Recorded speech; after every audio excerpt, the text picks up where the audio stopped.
ఈ వీడియోలో మనం భగవద్గీత అధ్యాయము 18 శ్లోకము 48ను పరిశీలిద్దాం. మోక్ష సన్యాస యోగంలో శ్రీకృష్ణుడు మన స్వభావానికి తగిన పనిని ఎందుకు వదలకూడదో స్పష్టంగా వివరిస్తున్నాడు.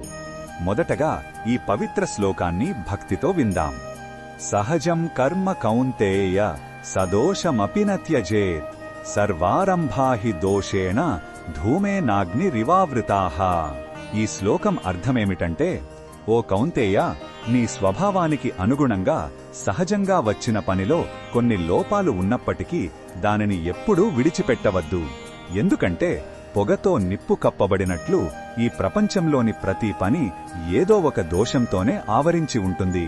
ఈ శ్లోకంలో ఉన్న భావం మనకు ఏమి చెప్తుందంటే, పరిపూర్ణమైన పని కోసం వెతకడమనేది ఒక భ్రమ.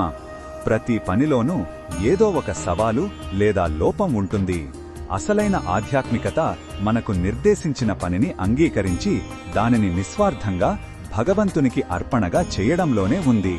ఈ బోధనను మన దైనందిన జీవితంలో ఎలా ఉపయోగించుకోవచ్చు అంటే, మన ఉద్యోగం, వ్యాపారం లేదా కుటుంబ బాధ్యతలలో ఎదురయ్యే సమస్యలను చూసి నిరాశ చెందకూడదు. వాటి నుండి పారిపోకుండా మన కర్తవ్యాన్ని శ్రద్ధగా, అంకిత భావంతో నిర్వర్తించాలి. ఆ పనిని శుద్ధి చేసేది మన వైఖరే కాని పని యొక్క స్వభావం కాదు. మరిన్ని భగవద్గీత శ్లోకాల అర్థాన్ని తెలుసుకోవాలంటే మా తదుపరి వీడియోలను తప్పకుండా చూడండి.